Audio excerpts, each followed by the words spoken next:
ഓം ശ്രീ മഹാദേവിയെ നമ. നമ്മൾ ഉച്ചയ്ക്ക് വളരെ പ്രസിദ്ധമായ സുഖോൽപത്തി എന്ന ഭാഗമാണ് പറഞ്ഞു വന്നത്. അവിടെ വെച്ചാണ് പുത്രൻ ഉണ്ടാകുവാനായിട്ട് വ്യാസ മഹർഷി പുത്രകാമേഷ്ടി യാഗം നടത്താൻ ഒരുങ്ങിയപ്പോൾ ആ യാഗത്തിനുള്ള അരണി കടഞ്ഞുകൊണ്ടിരുന്നപ്പോഴാണ് സമീപത്ത് ഘൃതാജി എന്നു പേരുള്ള അപ്സരസിനെ കാണുന്നതും ഈ അപ്സരസിനെ വിവാഹം ചെയ്താൽ തനിക്ക് സന്താനമുണ്ടാകും എന്നിങ്ങനെ ആലോചിച്ചു. അതേസമയം തന്നെ ഈ ഘൃതാജി ഇടയ്ക്ക് വെച്ച് തന്നെ ഇട്ടിട്ട് പോയാൽ എനിക്ക് പണ്ട് പുരൂരവസ് മഹാരാജാവിനെ സംഭവിച്ച അപകടം തനിക്കും സംഭവിക്കും എന്ന് പറഞ്ഞു. അപ്പോഴാണ് സൂതനോട് ശൗനകാദി മഹർഷിമാര് പുരൂരവസ് ആരാണെന്ന് ചോദിക്കുന്നത്. അപ്പോഴാണ് പുരൂരവസിൻ്റെ സൃഷ്ടിയെപ്പറ്റി പറഞ്ഞപ്പോഴാണ് ശ്രാദ്ധദേവമനുവിൻ്റെ കഥയും ആ കൂട്ടത്തിൽ ഇളയെന്ന പുത്രി ഉണ്ടായതും ആ ഇള പിന്നീട് സുദ്യുമ്നനായി ആ സുദ്യുമ്നൻ അങ്ങനെ അംബികാവനത്തിൽ പ്രവേശിച്ചെന്നും അവിടെ വെച്ച് വീണ്ടും ഒരു സ്ത്രീയായി മാറി. അപ്പോഴാണ് എന്തുകൊണ്ടാണ് അംബികാവനത്തിൽ കയറിയ സുദ്യുമ്നൻ ഇത്തരത്തിൽ സ്ത്രീയായി മാറുവാനുള്ള കാരണം എന്ന് ചോദിച്ചപ്പോൾ അംബികാവനത്തിന് പാർവതിയുടെ ശാപം കിട്ടിയതാണ്. ആ ശാപത്തിൻ്റെ കഥയും പറഞ്ഞു നിർത്തി. അവിടം വരെയാണ് വൈകുന്നേരം നമ്മൾ പറഞ്ഞു നിർത്തിയത്. പിന്നീട് ബാക്കിയുള്ള ഭാഗമാണ്. അങ്ങനെ ഈ സ്ത്രീയായി മാറിയ ഇള രാവിലെ കൊട്ടാരത്തിൽ നിന്നും വന്നതാണ്. തിരികെ എങ്ങനെ പോകും? അതുകൊണ്ട് ഇനി കൊട്ടാരത്തിലേക്ക് മടങ്ങിപ്പോകുന്നില്ല എന്ന് വെച്ചുകൊണ്ട് ഇള പിന്നെ പഴയ പേര് തന്നെ സുദ്യുമ്നൻ ഇളയായെന്ന് തന്നെ സ്വീകരിച്ചു. ഇളയായി കാട്ടിൽ കഴിയുകയാണ്. ഈ സന്ദർഭത്തിലാണ് താരയുടെ പുത്രനായിരിക്കുന്ന ചന്ദ്രനിലുണ്ടായ ബുധൻ അവിടെ എത്തുന്നത്. ആ ബുധൻ ഇളയെ കണ്ടു. ആ ഇളയിൽ ഒരു പുത്രനുണ്ടായി. ബുധൻ ആ ഇളയെ വിവാഹം കഴിച്ചു. അതിലുണ്ടായ പുത്രനായിരുന്നു പുരൂരവസ്. ഇവിടം വരെയാണ് പറഞ്ഞത്. അങ്ങനെ പുരൂരവസ് ഉണ്ടായിക്കഴിഞ്ഞപ്പോൾ ഇളയെ ഇട്ടേച്ചിട്ട് ആര് പോയി? ബുധൻ പുരൂരവസിനെയും കൂട്ടിക്കൊണ്ട് തൻ്റെ കൊട്ടാരത്തിലേക്ക് പോവുകയാണ്. പിന്നീട് പുരൂരവസ് ചന്ദ്രന്റെ കൊട്ടാരത്തിൽ അങ്ങനെ കഴിയുകയാണ്. പ്രായമായി. ഇങ്ങനെ ഒരു ദിവസം പുരൂരവസ്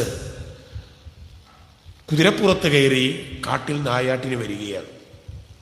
അപ്പോഴാണ് അവിടെ വെച്ച് അതിസുന്ദരിയായിരിക്കുന്ന ഒരു അപ്സരസിനെ കാണുകയാണ്. ആരാണ് അപ്സരസ്? മറ്റാരുമായിരുന്നില്ല, ഉർവശി എന്ന് പറയുന്ന അപ്സരസായിരുന്നു. പുരൂരവസ് ചോദിച്ചു, നിന്നെ ഞാൻ വിവാഹം കഴിക്കട്ടെ? ഉർവശി പറഞ്ഞു, ഒരു കുഴപ്പമില്ല, എന്നെ വിവാഹം കഴിച്ചോളുക. പക്ഷെ 3 കണ്ടീഷനുണ്ട്. ഇതങ്ങ് പരിപാലിക്കുകയാണെങ്കിൽ ഞാൻ അങ്ങയെ വിവാഹം. അപ്പൊ ചോദിച്ചു, ആദ്യം പറഞ്ഞോളൂ. ആദ്യം പറഞ്ഞത്, ഞാൻ എല്ലാ ദിവസവും നെയ്യ് മാത്രമേ കഴിക്കൂ. നന്നായി, അന്ന് കൊളസ്ട്രോൾ ഇല്ല. ഞാൻ നെയ്യ് മാത്രമേ കഴിക്കൂ, എനിക്ക് നെയ്യ് തരണം. ഓ ശരി, ആയിക്കോട്ടെ. രണ്ടാമത്തേത്, എൻ്റെ കൂട്ടത്തിൽ 2 ആട്ടിൻകുട്ടികൾ എപ്പോഴും ഉണ്ടാവും. ഇവര് ഞാൻ പൊന്നുപോലെ വളർത്തുന്നതാ. ഈ ആട്ടിൻകുട്ടികളെ ഒരു കാരണവശാലും എനിക്ക് നഷ്ടപ്പെടാൻ ഇടയാവരുത്. സമ്മതമാണോ എന്ന് പറഞ്ഞാൽ ഇതിനെ പരിപാലിക്കണം എന്ന് പറഞ്ഞു. ഓ, അതും ഏറ്റു. മൂന്നാമത്തെ കണ്ടീഷൻ, ഒരു കാരണവശാലും അങ്ങയെ ഞാൻ പൂർണ്ണ നഗ്നയാനായിട്ട് കാണാൻ ഇടയാകരുത്. അതും സമ്മതിച്ചു. അങ്ങനെ 3 കണ്ടീഷനോടുകൂടി ഉർവശിയെ ആര് വിവാഹം ചെയ്തു? പുരൂരവസ് വിവാഹം കഴിച്ചു. അങ്ങനെ കൊട്ടാരത്തിൽ ഒരു കുഴപ്പവുമില്ലാതെ ഉർവശിയുമായിട്ട് അങ്ങനെ രമിച്ച് കഴിയുകയാണ്. ഏതാണ്ട് 1 വർഷം പൂർത്തീകരിക്കാറായി. ഞാൻ പറഞ്ഞു, മാർച്ച് മാസം 31-ാം തീയതി ബാങ്ക് അവധിയാണ്. എന്താ കാര്യം? ഈ ക്ലിയറൻസ്, ബാങ്ക് ക്ലിയറൻസിന് അവർക്ക് അവധിയാണ്. അന്നാണ് കംപ്ലീറ്റ് ആ വർഷത്തെ വരവ്, ചെലവ്, ലോണ് എല്ലാവരും കൃത്യമാക്കി വെക്കും. ഇതേപോലെ കണക്കെടുപ്പ് നടക്കും സ്വർഗത്തിലും. അന്നേരം ലിസ്റ്റ് നോക്കും, ആരൊക്കെ ഇന്നാണ്, ആരൊക്കെ ഔട്ട് ഓഫ് സ്റ്റേഷനാണ് എന്ന് നോക്കും. അപ്പം യക്ഷന്മാര്, സിദ്ധന്മാര്, ചാരണന്മാര്, ഗന്ധർവന്മാര്, വിദ്യാധരന്മാര്, ഇത്രയും 5 കാറ്റഗറി ഉണ്ട്. ഇവരെയൊക്കെ പരിശോധിച്ച് നോക്കിയപ്പം മിക്കവാറും ഉള്ളവര് 30-ാം തീയതി തന്നെ റിപ്പോർട്ട് ചെയ്തിട്ടുണ്ട്. അങ്ങനെ ദേവേന്ദ്രൻ പരിശോധിക്കുമ്പോഴാണ് 31-ാം തീയതി ആയിട്ടും രാവിലെ ആയിട്ടും ആരും ഇതുവരെ റിപ്പോർട്ട് ചെയ്തിട്ടില്ല ഉർവശി.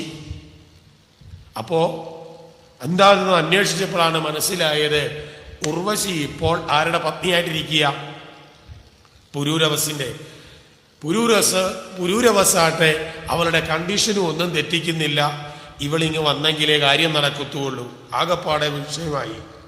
ഉടനെ തന്നെ ദേവേന്ദ്രൻ തൻ്റെ വലിയ ഡിപ്പാർട്ട്മെന്റാണ് വിദ്യാധരന്മാര് എന്ന് പറഞ്ഞാൽ ഇവർ അദൃശ്യരായി പോകുന്നവരാണ്.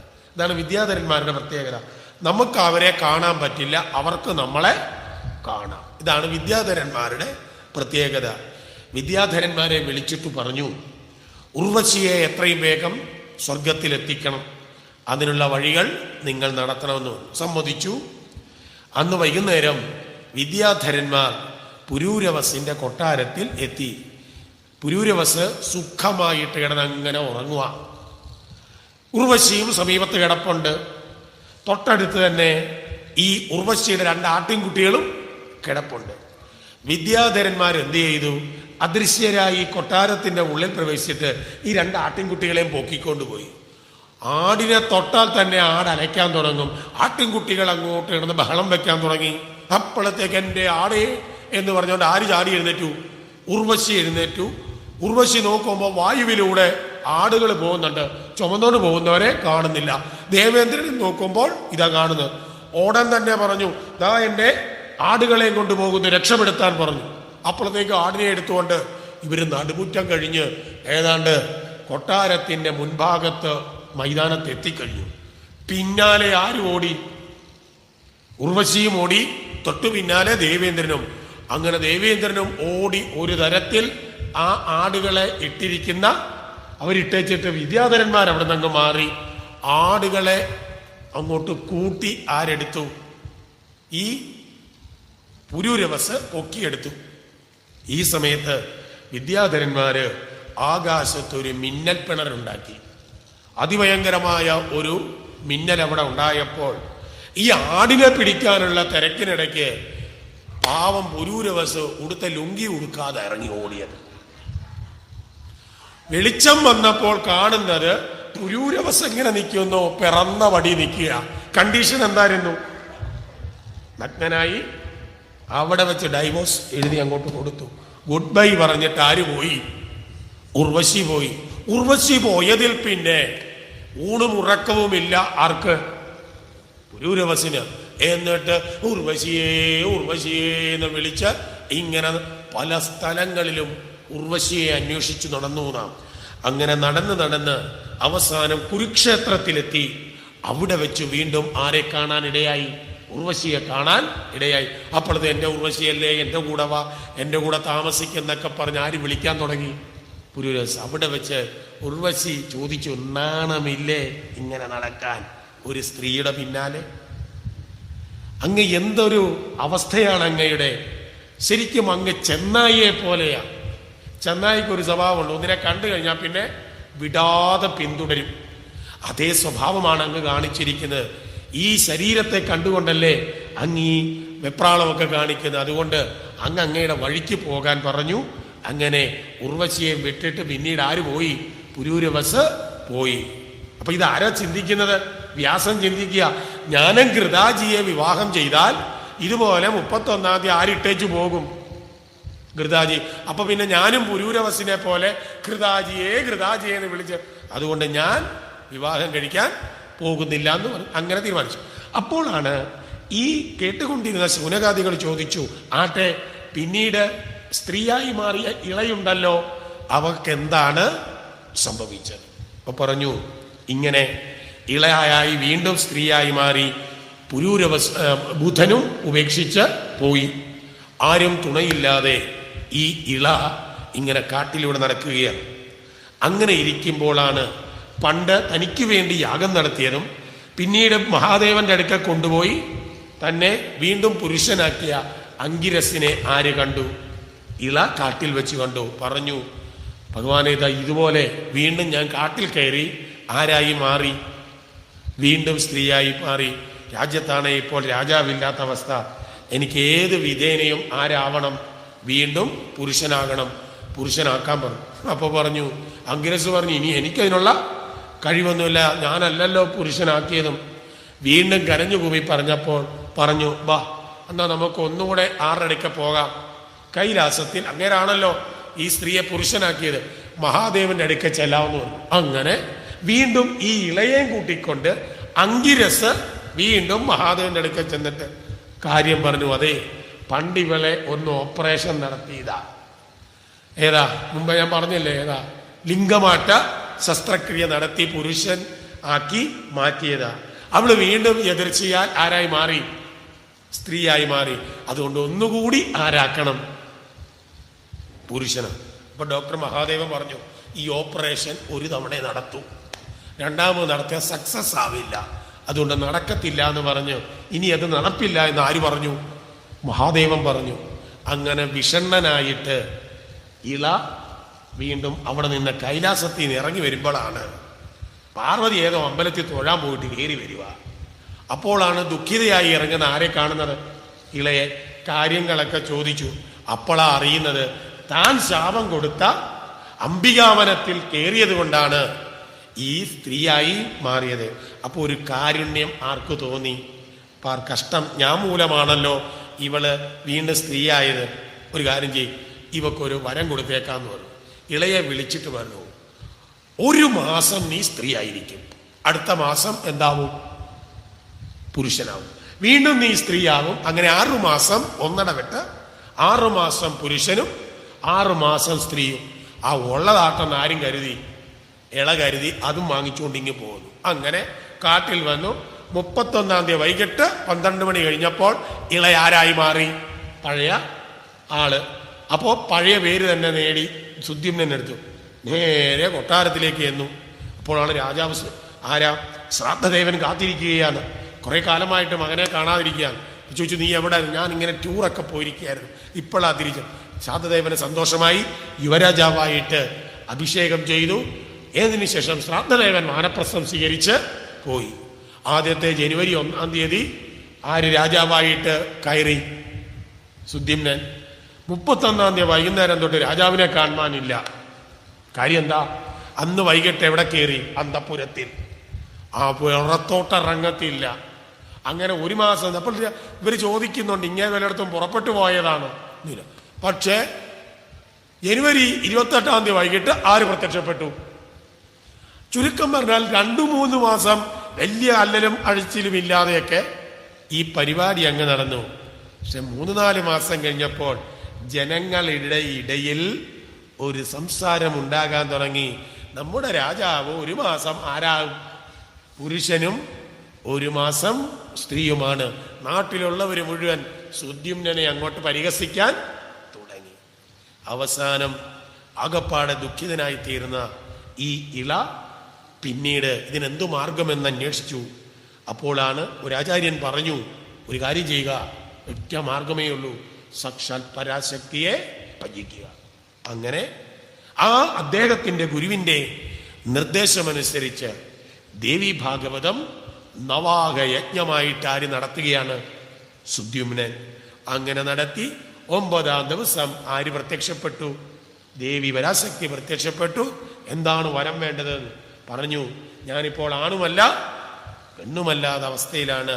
എനിക്ക് നഷ്ടപ്പെട്ടു പോയ ആ പുംസത്വം എനിക്ക് തിരികെ തരണമെന്ന് പറഞ്ഞു. അങ്ങനെ ദേവി അനുഗ്രഹിച്ചു. അങ്ങനെ ആർക്ക് നഷ്ടപ്പെട്ടു പോയ പുംസത്വം വീണ്ടും കിട്ടി? ഈ സുദ്യുമ്നൻ. അങ്ങനെ ഒരു കഥ. അതുകൊണ്ട് ദേവി ഭാഗവതം പിന്നീട് ആദ്യം ആരാ നവാഹം നടത്തിയത്? ഇന്നലെ പറഞ്ഞു. ആരാ? വസുദേവരും ദേവകിയും. ഇപ്പോൾ ആരാ? 2ാമത്തെ നവാഹം നടത്തിയത് സുദ്യുമ്നനാണ്. എന്തിനാ? തനിക്ക് നഷ്ടപ്പെട്ടു പോയ പുംസത്വം. ഇവിടെ എന്തിനീ കഥ പറഞ്ഞു നോക്കുക. അതിനു മുമ്പ് 2-3 കാര്യമുണ്ട്, അതിൽ ഇത് പറഞ്ഞിട്ട് പറയാം. ഒന്ന്, ഈ ശ്രാദ്ധദേവൻ ഒരു സന്താനം ഉണ്ടാകണമെന്ന് ആഗ്രഹിച്ച് ഒരു ഇത് ചെയ്തു. അതിൽ ഉണ്ടായ പെൺകുട്ടി, ആ പെൺകുട്ടിക്ക് പേര് കൊടുത്തത് ഇള എന്നാണ്. ഇള എന്ന വാക്കിനർത്ഥം ഭൂമി എന്നാണ്. ഭൂമി എന്ന് പറഞ്ഞാൽ ജഡമാണ്. അപ്പോൾ ഭൂമിയിലേക്ക് വന്ന ഓരോരുത്തരും ഏതവസ്ഥയിലാണ്? നമ്മുടെ കാര്യമാണ്. നമ്മളൊക്കെ ഇപ്പൊ ഏതവസ്ഥയിലാണ്? ജഡാവസ്ഥയിലാണ്. എന്ന് പറഞ്ഞാൽ ശരീരമാണ് ഞാനെന്ന് ചിന്തിച്ച് നടക്കുന്നവരാണ് നമ്മൾ, അല്ലേ? ഞാനെന്ന് പറഞ്ഞ് തൊട്ട് കാണിക്കുന്ന ഏതിനെയാ? ഈ ശരീരത്തെയാണ്. ഞാൻ ഇന്നലെ പറഞ്ഞു, ഈ ശരീരമാണെങ്കിൽ എൻ്റെ ശരീരം എന്നല്ലേ പറയുക? ഇന്ന് വരെ ആരും പറഞ്ഞിട്ടില്ലല്ലോ ഞാൻ ശരീരം എന്ന്. എൻ്റെ ശരീരം, എൻ്റെ എന്ന് പറഞ്ഞാൽ ഞാൻ. പക്ഷേ ഈ ഞാനിനെ ആരായി കാണാൻ തുടങ്ങി? ഇതിന് പറയുന്ന അധ്യാസം, അല്ലെങ്കിൽ മായയുടെ ഒരു ശക്തിയാണ്. ആവരണം ചെയ്യുക എന്നത്. ഇങ്ങനെ കേട്ട വിക്ഷേപമാവരണം. എവിടാ വിക്ഷേപമാവരണം? ഈ രണ്ടു ശക്തികൾ അതിങ്കേ നുദിച്ചു ഹരിനാരായണായ നമ. ഏതിലാ? വല്ലപ്പോഴും തലയൊക്കെ നരച്ചില്ലേ? നീയൊക്കെ എടുത്ത് വായിക്കണം, അല്ലെങ്കിൽ ചൊല്ലിപ്പഠിക്കണം. വിക്ഷേപം എന്നും ആവരണം എന്നും ഇതിന് പറയുന്നത്, ശാസ്ത്രത്തിൽ പറയുന്നത് ആരോപിക്കുക എന്നാണ്. ആരോപണം അല്ലെങ്കിൽ അധ്യാസം. അതായത് വസ്തുവിനെ മറച്ചുകൊണ്ട്, യഥാർത്ഥ വസ്തുവിനെ മറച്ചുകൊണ്ട് മറ്റൊന്ന് മേളിൽ കിടക്കുക. അതിനാ നമ്മൾ പറയുന്ന ആവരണം ചെയ്യുക. യഥാർത്ഥത്തിൽ നമ്മളെല്ലാം ആത്മചൈതന്യമാണ്. ഈ ആത്മചൈതന്യത്തിനെ ആവരണം ചെയ്തുകൊണ്ടാണ് ഏത് കിടക്കുന്നത്? ഈ ശരീരം. അതുകൊണ്ട് ശരിയായ വസ്തുവിനെ മറന്നിട്ട് നമ്മൾ ഓരോരുത്തരും ആരാന്ന് പറഞ്ഞ് നടക്കുക, ശരീരമാണെന്ന്. അപ്പോ ഇളയായിട്ടാണ് ഇവിടെ നടക്കുന്നത്. അതാണ് ആദ്യം പറഞ്ഞത്. അങ്ങനെ ഇരുന്നപ്പോഴാണ് ആരുടെ അടുക്ക പോയി ഈ ഇളാവസ്ഥ മാറ്റാൻ? സ്ത്രീയായ ഇള ആരുടെ അടുക്കല പോയത്? മഹാദേവന്റെ അടുക്കല. ആരാ മഹാദേവൻ? അതാരാ? കൈലാസത്തിലെ ആളല്ലേ? ആണോ? അല്ല. ഗുരവേ സർവലോകാനാം ഭിഷജേ ഭവരോഗിണാം നിധയേ സർവവിദ്യാനാം ദക്ഷിണാമൂർത്തയേ നമ. അപ്പൊ ആരാ? ഗുരുവാ. ഈ ഇളാരൂപത്തിലുള്ളയാള് ആരുടെ അടുക്കൽ ചെന്നു? ഒരു ഗുരുവിന്റെ അടുക്കൽ ചെന്നു. എന്ന് പറഞ്ഞാൽ ഈ നമ്മുടെ കാര്യം അങ്ങനെ ഇങ്ങനെ ശരീരമാണെന്നുള്ള ബോധമായിട്ടൊക്കെ ഇരിക്കുമ്പോഴാണ് യാദൃച്ഛികമായിട്ട് നമുക്ക് ആരുമായിട്ട് ഒരു മേളനം ഉണ്ടാവുന്നത്. ഒരു ഗുരുവിനെ നമ്മൾ കണ്ടെത്തി. അവിടെ വെച്ച് ആ ഗുരു പറഞ്ഞു, നീ ഈ ശരീരമല്ല, മറിച്ച് പിന്നെ ആരാണ്? ആത്മസ്വരൂപം, ആത്മചൈതന്യമാണ്. അവിടെ ഇരുന്നുകൊണ്ട് എന്ത് ചെയ്യും? ശരിയാണ്, തലയൊക്കെ കുലുക്കും, എന്നിട്ട് ആരാണെന്നും പറഞ്ഞ് നടക്കും, ആത്മസ്വരൂപമാണെന്നും പറഞ്ഞിരിക്കും. ഇപ്പൊ ഇവിടെ ഇരുന്നപ്പോഴും ഓരോരുത്തരും തല കുലിക്കിയില്ലേ?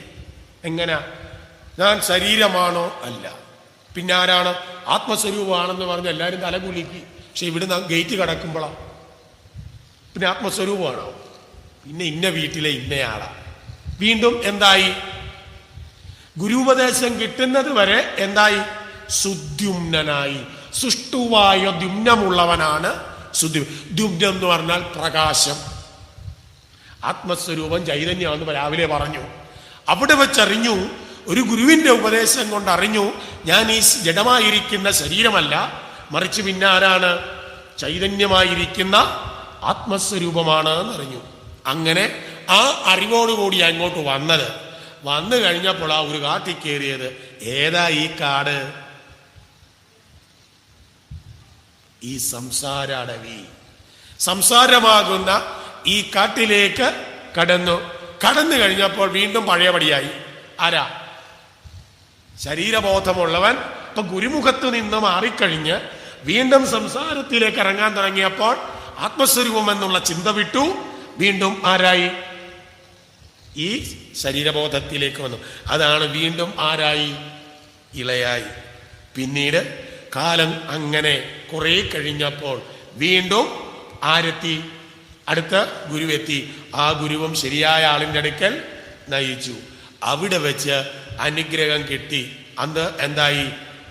1 മാസം പുരുഷനായിട്ടിരിക്കുക, 1 മാസം സ്ത്രീ. എന്നാൽ ആ 1 മാസം ഇവിടെ 1 മാസം കൊണ്ട് ഉദ്ദേശിച്ചത് ചില സത്സംഗങ്ങളിൽ ചെന്ന് പെടുമ്പോൾ എന്താവും? നമ്മൾ ഈ ആത്മസ്വരൂപമാണെന്നൊക്കെ ഇതുപോലൊക്കെ തലയാട്ടും.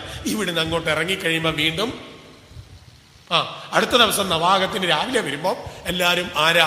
ആത്മസ്വരൂപങ്ങളാ. ഉച്ചയ്ക്ക് ഊണ് കഴിയുമ്പോൾ വീണ്ടും ആരാകും? ഇന്ന വീട്ടിലെ ഇന്നയാളാവും. അതാ പറഞ്ഞത് 6 മാസം സ്ത്രീയെ 6 മാസം പറഞ്ഞത്. ഗുരുവിനുമായുള്ള ചേർച്ച ഉള്ളപ്പോഴൊക്കെ നമ്മൾ ഈ സ്വരൂപങ്ങളാണെന്നുള്ള ചിന്ത വരുന്നു. അത് വിട്ടുകഴിഞ്ഞാൽ പോയി. ഇങ്ങനെ കഴിഞ്ഞിരിക്കുമ്പോഴാണ് പിന്നീട് പറയും ഇതൊന്നും രക്ഷയില്ല, സാക്ഷാൽ പരാശക്തിയെ ആശ്രയിക്കാൻ. ആരാ ഈ പരാശക്തി? അത് മറ്റാരുമല്ല, നമ്മുടെ ബുദ്ധി.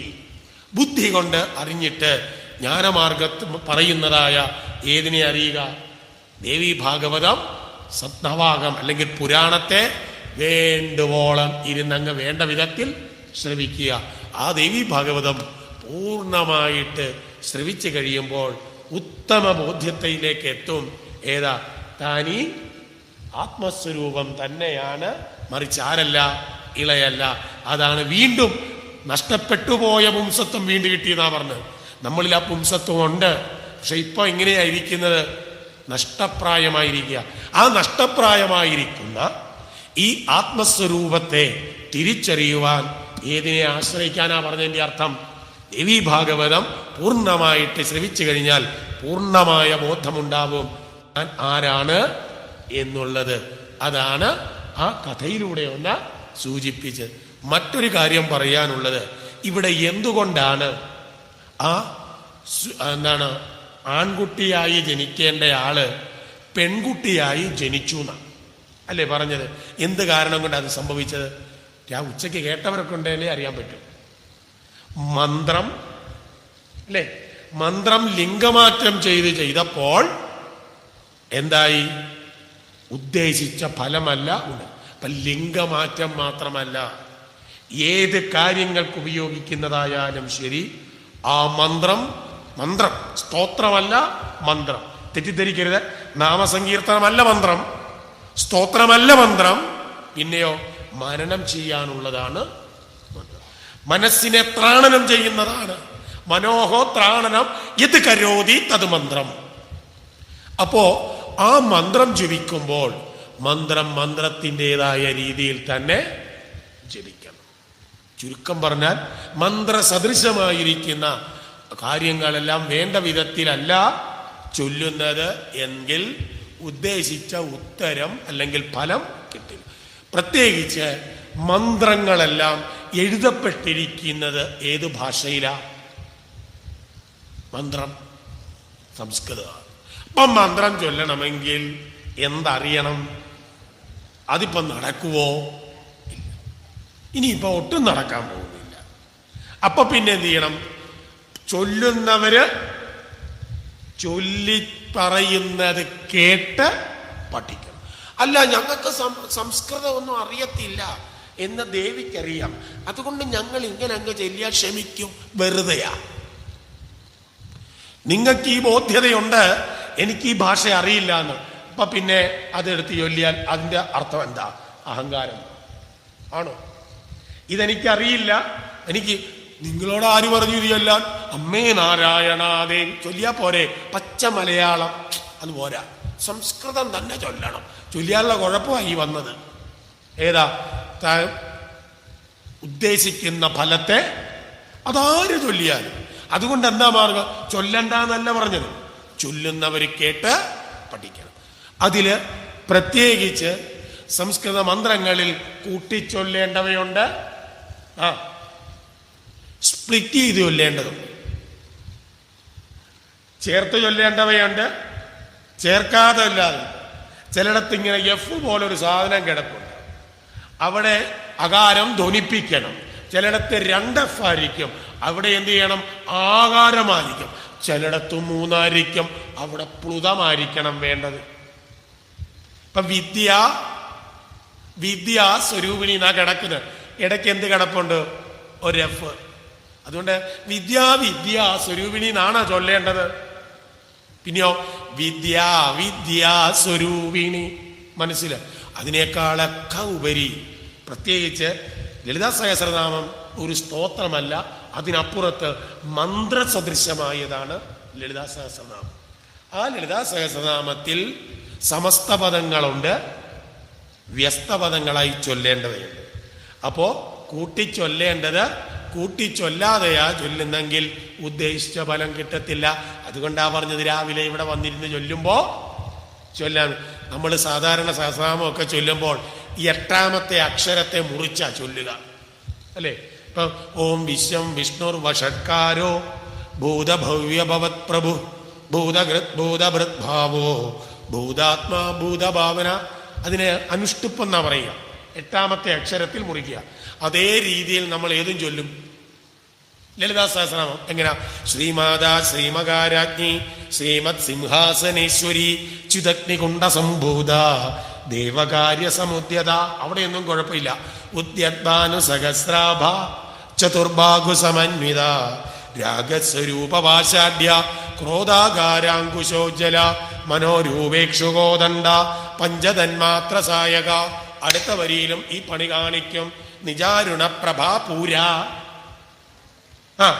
മജ്ജത് ബ്രഹ്മാണ്ട മണ്ഡല. തെറ്റി. അവിടെ ഒറ്റ പദവാ. നിജാരുണ പ്രഭാപൂര മജ്ജത് ബ്രഹ്മാണ്ട മണ്ഡല. ഒറ്റ രീതി ചൊല്ലണം, ഇല്ലെങ്കിൽ അർത്ഥം തെറ്റി. അടുത്ത വരി ഒറ്റ പദവാ. നമ്മൾ ചൊല്ലുന്നത് എങ്ങനെയാ? ചമ്പകാശോക പുന്നാക സൗഗന്ധികലസക്കജാ പോയി. എങ്ങനെ ചൊല്ലണം? ചമ്പകാശോക പുന്നാക സൗഗന്ധികലസക്കജ. ഒറ്റ വാക്ക. അടുത്ത് കുരുവിന്ദമണി ശ്രേണി കനക്കോടീരമണ്ഡിതാം അഷ്ടമീ ചന്ദ്രവിഭ്രാജ. ചൊല്ലുന്നത് എങ്ങനാ? അഷ്ടമീ ചന്ദ്രവിഭ്രാജ ദളിക സ്ഥലശോഭിത. എന്റെ ഭഗവാനെ, എന്താണോ അർത്ഥം? എങ്ങനെയാ ചൊല്ലേണ്ടത്? അഷ്ടമീ ചന്ദ്രവിഭ്രാജ ദളിക സ്ഥല. അളി എന്ന് പറഞ്ഞാൽ വണ്ട. മനസ്സിലായി? അഷ്ടമീ ചന്ദ്രവിഭ്രാജ ദളിക സ്ഥല ശോഭിത മുഖചന്ദ്രകളങ്കാപമൃഗനാഭിവിശേഷക വദനസ്മര മാംഗല്യ ഗൃഹതോരണ ജില്ലിക. അപ്പൊ അഥവാ അല്ലാതെ തെറ്റിയാൽ എങ്ങനെ ഇരിക്കും? ചുക്ക, മുളക്, തിപ്പലി, ഈ 3 സാധനം വേണം. അങ്ങാടി മരുന്ന് കടയിൽ ചെന്നിട്ട് ചുക്കുമോ ലഘുതി പലി വേണമെന്ന് പറഞ്ഞാൽ കിട്ടുമോ? ഉദ്ദേശിച്ചത് കിട്ടുമോ? ഇല്ല. അപ്പോ സമസ്ത പദങ്ങൾ. അതുപോലെ ദുഷ്ടദൂര ഇങ്ങനെ ഒരു പദം കിടപ്പുണ്ട്. ഞങ്ങളുടെ ഒരു ആചാര്യം വന്നിരുന്ന് ചൊല്ലിക്കൊടുക്കുക. ദുഷ്ടദൂര ദുരാചാര ശമനീ ദോഷവർജിത. ഞാൻ വീട്ടിൽ ഇരുന്നിട്ട് ഇങ്ങനെ കേട്ടു. കൊള്ളാമല്ലോ യവനാണ്. എന്താ ചൊല്ലുന്നത്? പറഞ്ഞതിന്റെ അർത്ഥം എന്താ ഇയാൾ ചൊല്ലിയതിന്റെ? ഈ ദേവി ദുഷ്ടന്മാർക്ക് ദൂരെ ഉള്ളവളാണ്. അടുത്ത വാക്ക് പറഞ്ഞത് എന്താ? ദുരാചാര തോന്നിവാസം നടക്കുന്നവളാണ്. ആരാ? യഥാർത്ഥത്തിൽ ചൊല്ലേണ്ടത് എങ്ങനാ? ദുരാചാര ശമനി.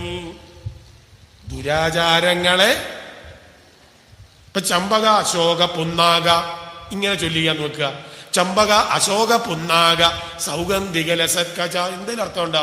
പറഞ്ഞതിന്റെ അർത്ഥം എന്താണ്? ഈ ദേവി ചമ്പകമാണ്. ചമ്പകം നമ്മുടെ നാട്ടിലുള്ള പൂവ. അശോകമാണ്, പുന്നാകമാണ്.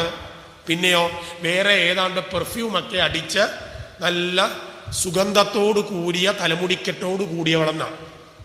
യഥാർത്ഥത്തിൽ എന്താ? ചമ്പകം, അശോകം, പുന്നാകം ഇവയുടെ പൂക്കള് അണിഞ്ഞിട്ട് സുഗന്ധപൂരിതമായ തലമുടിക്കെട്ടോട് കൂടിയവളെന്നാണ്. ഇതിനാണ് നമ്മൾ എന്ത് ചൊല്ലിയത്? ചമ്പകം, അശോകം, പുന്നാകമാണ് ഈ ദേവി. വ്യത്യാസം മനസ്സിലാക്കുക. അപ്പൊ അതുകൊണ്ട് മന്ത്രങ്ങൾക്ക് അതിൻ്റെ ഏറ്റവും വലിയ ഉദാഹരണം ഇപ്പൊ എല്ലാവരും ചൊല്ലുന്ന ഒരു മന്ത്രവാ ഓം ഭൂർ ഭുവ. ഇങ്ങനെ മന്ത്രം ഉണ്ടല്ലോ, ഗായത്രി. ഇപ്പൊ പെണ്ണുങ്ങളെല്ലാം ചൊല്ലുക. എന്താ ചൊല്ലണ്ടെന്നല്ല, ചൊല്ലേണ്ടവർ ചൊല്ലുന്നത് എങ്ങനെയാ? ഓം ഭൂർ ഭുവ തത്സവിതുർവരേണ്യം ഭർഗോദേവസ്യ ധീമഹി. ചൊല്ലുന്നതാ. ദിയോ യോന്ന പ്രചോദയാത്. വല്ല തെറ്റുണ്ടോ? എന്തോ രാവിലെ കിഴക്കോട്ട് എഴുന്നേറ്റ് വിളക്കം കത്തിച്ച് പിടിച്ച് സൂര്യനെ നോക്കി ചൊല്ലുക ഓം തത് സവിതുർവരേണ്യം ഭർഗോ ദേവസ്യ ധീമഹി. ദേവന്മാരുടെയും ബുദ്ധിയായിരിക്കുന്നവനാണ്. എന്നിട്ട് പറയാണ്, രാവിലെ എഴുന്നേറ്റിട്ട് പറയാ, ധിയോ യോ ന പ്രചോദയാത്, ഒരു കാരണവശാലും ഭഗവാനെ എന്റെ ബുദ്ധിയെ ഉണർത്തരുതേ. എന്താ ചൊല്ലിയത്? ധിയോ യോ ന അക്ഷരമെല്ലാം പറഞ്ഞു. ധിയോ യോ ന പ്രചോദയാതെന്ന, ന പ്രചോദയാതെന്ന് പറഞ്ഞാൽ എന്താ അർത്ഥം? ന ഗച്ഛതി പോകുന്നില്ല, ന ആഗച്ഛതി വരുന്നില്ല, ന ദാസ്യതി കൊടുക്കുകയില്ല എന്നൊക്കെ അർത്ഥം. ന ചേർത്താൽ സംസ്കൃതത്തിൽ ഏതാ? നെഗറ്റീവ് എന്നോ എന്നുള്ള. നഗന്ധവ്യം പോകരുത്, നഗച്ഛാമി ഞാൻ പോകുന്നില്ല എന്നാ. അപ്പൊ നാ പ്രയോഗം വന്നു. പക്ഷേ ആ ധിയോയോ എന്ന പ്രചോദയാതെന്നുള്ളതിന്റെ നായയുടെ അപ്പുറത്ത് 2 പൂജ്യം കിടപ്പുണ്ട്. ഈ പൂജ്യത്തിന് പറയുന്ന പേര് എന്താ? വിസർഗം. ഇത് ഉച്ചരിക്കണം. അപ്പൊ അതെങ്ങനെ ചുരുക്കണം? നിങ്ങള് എന്താണ് ഏറ്റുമാനൂർ അമ്പലത്തിൽ പോകാറില്ലേ? അവിടെ ചില മന്ത്രം എഴുതി വെക്കും. ശിവായ നമ കഴിഞ്ഞിട്ട് 2 കുത്തുണ്ട്. ഇതെങ്ങനെ ചൊല്ലുന്നേ? കാര്യമായിട്ടാ. ശിവായ നമഃ. എന്ത് ഹാ? ആ നമയെടുത്തൊന്ന് ആദ്യം വെച്ചേ. അപ്പം നമഃ ശിവായ എന്നാണ് ചൊല്ലുക. പിന്നെ എങ്ങനെയാ ചൊല്ലുന്നത്? നമശിവായ. അവിടെ വിസർഗമില്ല. കാരണം വിസർഗം ശകാരമായി മാറി, വ്യാകരണം നടക്കുക. പോട്ടെ, ഒന്നും ആലോചിക്കുക. വിസർഗം ഹായും ഹീയും ഹൂവും അല്ല. ഇത് ഈ റെക്കോർഡാണ് നമ്മളെ തെറ്റിച്ച്, പ്രത്യേകിച്ച് തമിഴ് പ്രൊണൗൺസിയേഷൻ വന്നതാണ്. അതുകൊണ്ട് നമ്മള് എല്ലാ വിസർഗത്തിനും എന്തുകൊണ്ട് പല സന്യാസിമാരും ചൊല്ലുന്നു അങ്ങനെ തന്നെ. നമഹ തെറ്റാ. അതാരേതിനെയും കൊലക്കൊമ്പൻ സ്വാമി പഠിച്ചാന്ന് പറഞ്ഞാലും അംഗീകരിക്കില്ല. കാരണം വ്യാകരണം പഠിച്ചത് കൊണ്ടാണ്. വിസർഗം എന്ന് പറഞ്ഞാൽ അർദ്ധമാത്ര. ഒരു ഏത് മാത്രയാണോ ആ അവസാനം വരുന്ന മാത്രയുടെ പകുതി. മറ്റൊന്ന്, വിസർഗം എപ്പോഴും സ്വരാക്ഷരത്തോട് ചേർന്നേ നിൽക്കൂ, വ്യഞ്ജനത്തോട് ചേരില്ല. ഇപ്പം നമ എന്ന പദം അവസാനത്തെ അക്ഷരം ഏതാ? നമയില് മായാണോ? ആട്ടെ, അക്ഷരങ്ങൾ എത്ര തരത്തിലുണ്ട്? അതാദ്യം ഒന്ന് ചോദിക്കട്ടെ. എന്നിട്ടാട്ട് 2 തരത്തിലാ. ഏതൊക്കെയാ? സ്വരാക്ഷരവും. സ്വരാക്ഷരങ്ങൾ ഏതൊക്കെയാ? ആ മുതൽ വ്യഞ്ജനാക്ഷരങ്ങളോ? ക, ഇക്ക, ഉമ്മ. ഇങ്ങനെ പഠിച്ചു വെച്ചിരിക്കുന്നത്. ക, ഇക്കായ, ഇച്ചായൊന്നും അല്ല. നമ്മൾ ചൊല്ലി പഠിച്ച അങ്ങനെയാ. ക, ഖ, ഗ, ഘ ഇങ്ങനെ ചൊല്ലേണ്ടത്. പക്ഷെ ചൊല്ലി പഠിക്കുന്ന എങ്ങനെയാ? ക, ഇക്ക, ഗ, ഇഗ അല്ല, എങ്ങനെയല്ലേ ചൊല്ലുന്നത്? ഇതാ പറ്റിയത്. ഇങ്ങനൊന്നും അല്ല ഉച്ചാരണം. പഠിപ്പിച്ചു അങ്ങനെയാ. അതില് വ്യഞ്ജനാക്ഷരങ്ങൾ യഥാർത്ഥത്തിൽ കായല്ല. പിന്നെ വ്യഞ്ജനം എങ്ങനെയാ? ക, ഖ, ഗ, ഘ, ങ, ച, ഛ, ജ, ജ, ഞ. വ്യഞ്ജനത്തിന് പൂർണ്ണത കിട്ടണമെങ്കിൽ ഏതിനോട് ചേരണം? സ്വരം ക പ്ലസ് ആയ ക. അതുകൊണ്ട് അവസാനത്തെ ഉച്ചാരണം വരുന്ന അങ്ങനെയാ, ആയ. അപ്പം മായയുടെ അവസാനത്തെ അക്ഷരം സന്ധി നടക്കുമ്പോൾ സന്ധി ചേർച്ച ഉണ്ടാകുന്നത് അവസാനത്തെ അക്ഷരത്തെ വെച്ചുകൊണ്ടാ. മനസ്സിലായോ? അപ്പോ നമ എന്നുള്ളതിലെ അവസാനത്തെ അക്ഷരം ആയ. ആ ആയയുടെ പകുതി വേണം അവിടെ ഉച്ചരിക്കാൻ. അത് ഹായല്ല. അപ്പം നമഹ എന്നല്ല. പിന്നെയോ നമ. എങ്ങനെ ചൊല്ലും? നമ. ഈയ വരുന്നെങ്കിലോ ഈയുടെ പകുതി വേണം. എങ്ങനെ വരും? കവി. കവി. ഊവാണെങ്കിലോ ഉകാരത്തിന്റെ പകുതി ഗുരു. ഇങ്ങനെ ചൊല്ലേണ്ടത്. അതിന് നമ്മൾ എന്ത് ചെയ്യും? ഗുരുഹു. ഏറ്റവും ഓം ശാന്തി. അതാണ് ഓം ശാന്തി. ശാന്തി അവസാനം വെക്കുന്ന എങ്ങനെയാ? ശാന്തി ഹി അല്ലേ? തെറ്റാതെ ഓം ശാന്തി ശാന്തി ശാന്തി. അതിനാൽ വിഷ്ണു സഹസ്രനാമം ചൊല്ലുമ്പോൾ ശ്രദ്ധിച്ചാൽ മതി. ഓം വിശ്വം വിഷ്ണു വഷത്കാരോ ഭൂതഭവ്യഭവത് പ്രഭു. പ്രഭുഹു എന്നല്ല, ഭൂതഭവ്യഭവത് പ്രഭു ഭൂതകൃത് ഭൂതഭൃത് ഭാവോ ഭൂതാത്മാ ഭൂതഭാവന. അവിടെ നിൽക്കും. ഭൂതാത്മാ പരമാത്മാജ മുക്താനാം പരമാഗതി അവ്യയ പുരുഷ. ആ കൂട്ടത്തിൽ ഇങ്ങനെ തന്നെ വേണം അത് ചൊല്ലി. പകരം ചൊല്ലിയാൽ, അതുകൊണ്ടാണ് ഓത്തു ചൊല്ലുക എന്ന് പണ്ട് വടക്കൻ കേരളത്തിലുണ്ട്, നമ്മുടെ ഇവിടെയൊന്നുമില്ല. അന്ന് ഓത്തു ചൊല്ലുന്നവരെ ഓത്തു ചൊല്ലാൻ പഠിപ്പിക്കും. പഴയ ഇപ്പോഴത്തെ മ്യൂസിക് ഡയറക്ടറുടെ പണിയാണ് ആര് ചെയ്യിക്കുന്നത്? ഓദിക്കോന്മാര് ചെയ്യിക്കുന്നത്. എന്താ, നിങ്ങൾ ചെല്ലുന്ന ശ്രദ്ധിച്ചറിയാം, ഈ താടിയൊക്കെ പിടിച്ച് അങ്ങോട്ടും ഇങ്ങോട്ടും ആ ഓത്തു ചൊല്ലി പഠിക്കുന്ന ബ്രഹ്മസമ്മർദ്ദത്തിലൊക്കെ ചെന്നാൽ കാണാം. എന്താണ്, കുട്ടിയുടെ തല അങ്ങ് ഓരോ അക്ഷരങ്ങൾ ഉച്ചരിക്കുമ്പോൾ ഗുരു എന്നിട്ട് എന്ത് ചെയ്യും? അങ്ങോട്ടും ഇങ്ങോട്ടും. അതുകൊണ്ടാണ് വേദം ചൊല്ലുന്നവരെ ശ്രദ്ധിച്ചാൽ മതി, അവർ തലയൊക്കെ അങ്ങോട്ടും ഇങ്ങോട്ടും അനക്കും. ആ യഥാർത്ഥ ഉച്ചാരണം വരണം. അതിൻ്റെ പുതിയ മോഡലാ സംഗീതക്കാരൻ നിന്നെ ചില കമ്പും കോലും എടുത്ത് ഇങ്ങനെ കാണിക്കല്ലേ. ഇത് അതിൻ്റെ മറ്റൊരു പതിപ്പാ. ഇതാണ് ആദ്യം തുടങ്ങിയത്. അപ്പോൾ അവിടെ ചൊല്ലുമ്പോൾ അവർ കൃത്യമായിട്ടത് ഉച്ചരിച്ചു പഠിക്കും. ആ കൂട്ടത്തിൽ ഒന്നാണ് വിസർഗം കഴിഞ്ഞിട്ട് പവർഗം വന്നാൽ, കവർഗം വന്നാൽ അവിടെ ആ വർഗാക്ഷരത്തിന് ഹ് എന്ന ആദേശം വരും. അപ്പോ നമ്മൾ എന്താ ചൊല്ലുന്നത്? ന കഴിഞ്ഞിട്ട് 2 പൂജ്യം കിട. അവിടെ നഹ എന്ന് പറഞ്ഞാൽ ഞങ്ങളുടെ നായല്ല, ഞങ്ങളുടെ ബുദ്ധിയെ പ്രചോദയാതെ പ്രചോദിപ്പിക്കണമെന്ന. വിസർഗം ചൊല്ലിയില്ലെങ്കിൽ പ്രചോദിപ്പിക്കരുതെന്നും ആവും. പക്ഷേ ഇടയ്ക്ക് വെച്ച് വിസർഗം പൂർണ്ണമായിട്ട് ഉച്ചരിക്കാനും പാടില്ല, അങ്ങനെയുമുണ്ട്. അപ്പോൾ എന്ത് ചെയ്യും? പവർഗാക്ഷരം വരുമ്പോൾ അവിടെ ഏതിന്റെ ഉച്ചാരണം വരണം? എഫിന്റെ ഉച്ചാരണം വരും. അപ്പൊ എങ്ങനെയാ ചൊല്ലേണ്ടത്? നപ്രചോദയാതെന്നല്ല, ദിയോ യോ നഫ് പ്രചോദയാത്. എങ്ങനെ വന്നു? ദിയോ യോ നഫ് പ്രചോദയാത്. അപ്പോ മന്ത്രം ചൊല്ലുമ്പോൾ കൃത്യമായിട്ടല്ല എങ്കിൽ ഉദ്ദേശിച്ച ഫലം കിട്ടില്ല. പിന്നെ വേറെ ഒത്തിരി കാര്യങ്ങളുണ്ട്. ഏത് കർമ്മവും അതിൻ്റെ പൂർണ്ണത എത്തണമെങ്കിൽ അതിനുപയോഗിക്കുന്ന വസ്തുക്കൾ എന്തായിരിക്കണം? കൃത്യമായിരിക്കണം. ഏത് ഫലം എന്ന് പറഞ്ഞാൽ അമ്പലത്തിലെ ദേവന്റെ കാര്യത്തിന് ഉപയോഗിക്കുന്ന സകലതും അതാത് വസ്തു തന്നെയാണ്. അമ്പലത്തിൽ കത്തിക്കേണ്ടത് എന്തുകൊണ്ടാ? പ്രധാനമായിട്ടും വിളക്ക് കത്തിക്കാൻ കൊടുക്കേണ്ടത് നെയ്യാണ്. പക്ഷെ അതൊക്കെ വലിയ റിച്ച് ഫാമിലിപ്പെട്ട ദേവന്മാർക്കേ ഉള്ളൂ. ഗുരുവായൂരപ്പനൊക്കെ അതിനുള്ള സാമ്പത്തിക ശേഷിയുള്ളൂ. സെക്കൻഡ് ഓപ്ഷൻ പറഞ്ഞിരിക്കുന്നത് ഏതാ? നല്ലെണ്ണ. അതോ തവിടെണ്ണയാണോ? അതോ വിളക്കെണ്ണയാണോ? വിലക്കുറവുണ്ട്. അതോ പാം ഓയിലാണോ? മൂന്നാമതൊരു ഓപ്ഷൻ കൂടെ തന്നിട്ടുണ്ട്, വെളിച്ചെണ്ണ. ഇതേ കത്തിക്കാവൂ. വെളിച്ചെണ്ണ പറ്റും. കാരണം തെങ്ങിന്റെ എല്ലാ സാധനവും ഈശ്വരപരമായ കാര്യങ്ങൾക്ക് ഉപയോഗിക്കും. ഗണപതി ഹോമത്തിന് ഉപയോഗിക്കുന്ന ഏതാ? എന്നാ പനങ്കായ എടുത്ത് പൂളിയിട്ടുണ്ടോ? പന അസുരവൃക്ഷമാണ്.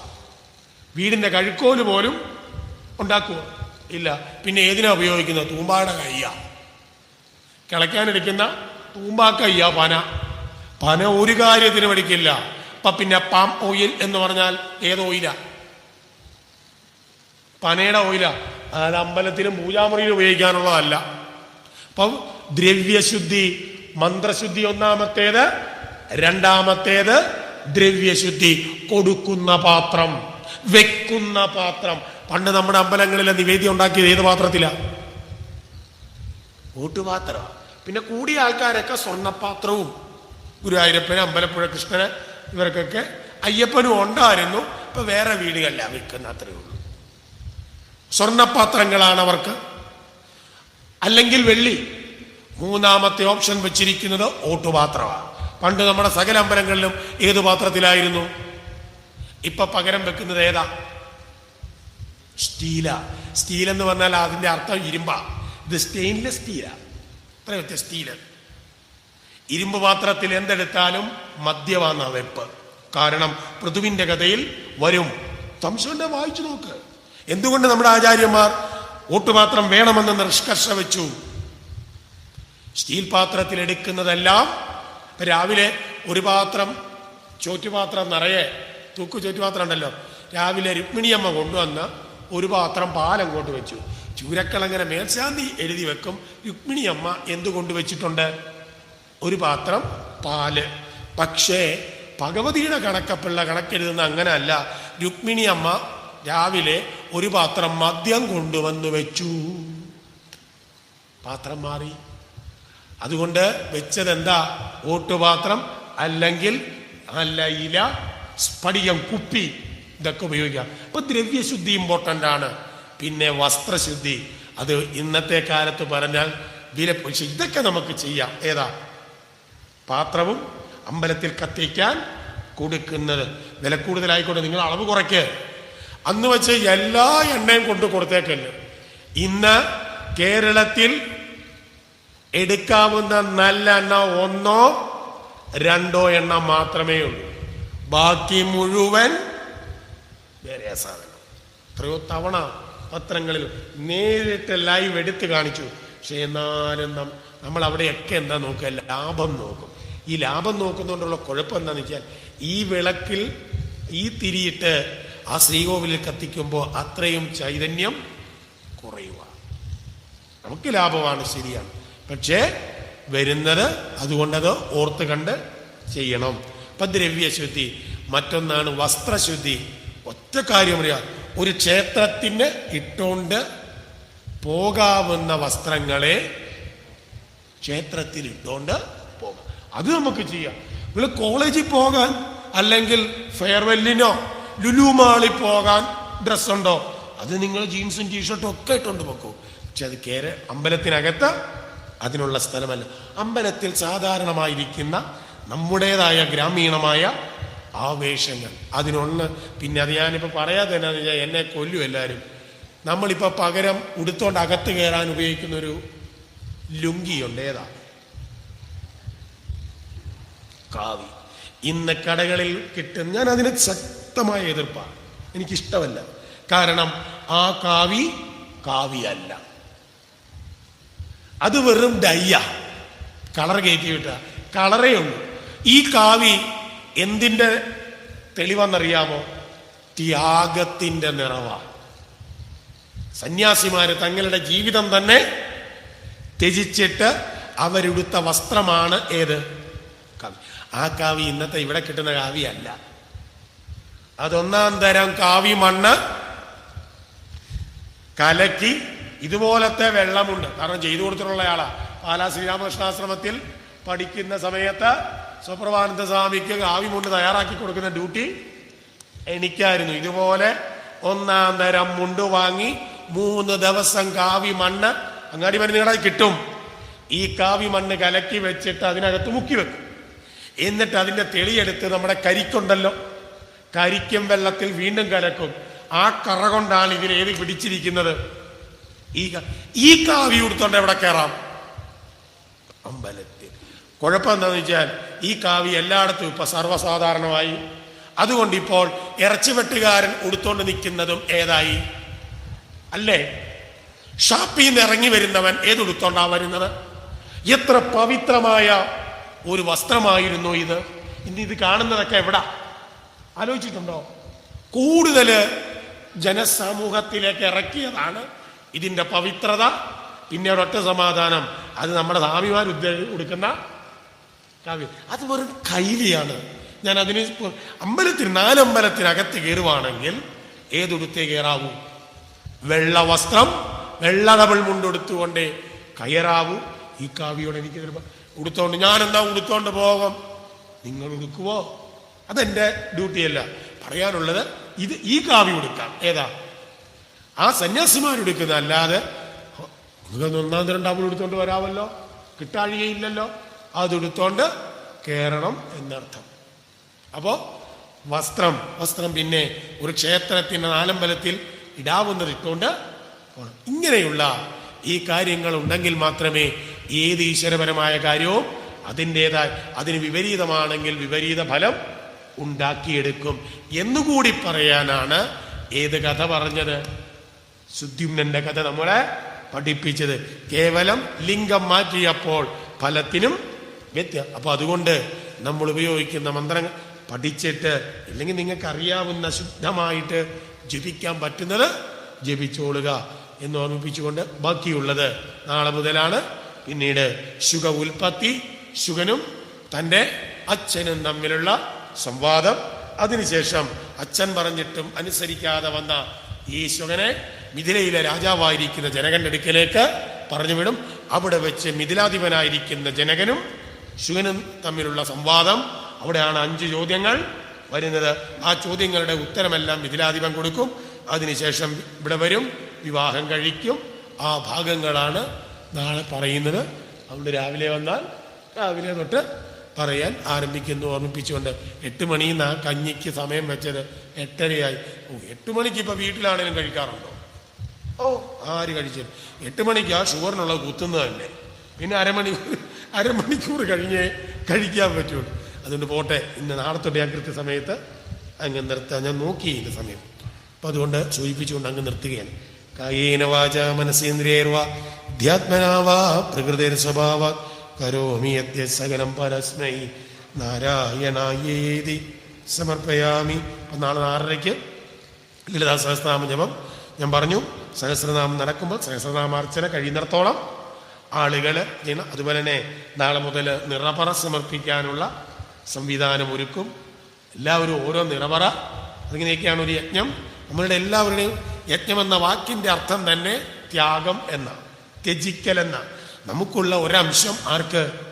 ഭഗവാന് വേണ്ടി അല്ലെങ്കിൽ ദേവിക്ക് വേണ്ടിയിട്ട് ത്യജിക്കൽ. അപ്പോൾ ആ നിറപറ. പിന്നെ അതേപോലെ തന്നെ 4-ാം ദിവസമാണ് ഇവിടെ വളരെ പ്രധാനമായ, കാരണം ദേവി ഭാഗവതം നവാഹയജ്ഞം നടക്കുന്നിടത്ത് വളരെ പ്രസിദ്ധമായ സൂര്യഗായത്രി മന്ത്രം പാൽപ്പായസം കൊണ്ട് 108 തവണ ഹോമിക്കണം എന്ന നവാഹത്തിന് നിർബന്ധമായ ഒരു, ഇവിടെ പറയുന്നത് എല്ലാ ദിവസവും ഗായത്രി ഹോമം. അത് നമുക്ക് നടക്കുകയില്ലാത്തത് കൊണ്ട് അതിൽ തന്നെ പറഞ്ഞു, അതിന് സാധിച്ചില്ലെങ്കിൽ ഒരു ദിവസമെങ്കിലും. അതുകൊണ്ട് അത് 4-ാം ദിവസം ഇവിടെ ഗായത്രി ദേവതയുടെ, അത് കൂടുതലും ചെയ്യുന്ന കുഞ്ഞുങ്ങളുടെ പേരിലാണ്. കാരണം വിദ്യയുടെ അതിദേവതയാണ് ആര്? ഗായത്രി ബുദ്ധി ദേവതയാണ്. ആ കുട്ടികളുടെ ബുദ്ധി ഉയർന്നു വരാനും അവർക്ക് ജ്ഞാനസമ്പാദനത്തിനും വേണ്ടിയുമൊക്കെയാണ് ഈ ഹോമം നടത്തുന്നത്. ആ ഗായത്രി ഹോമത്തിന് കുഞ്ഞുങ്ങളുടെ പഠിക്കുന്ന വിദ്യാർത്ഥികളുടെയൊക്കെ പേരിൽ ആ ഗായത്രി ഹോമം ഇവിടെ നടത്തും. എല്ലാവരും അതിൽ പങ്കെടുക്കണമെന്നുകൂടി ഓർമ്മിപ്പിക്കുകയാണ്.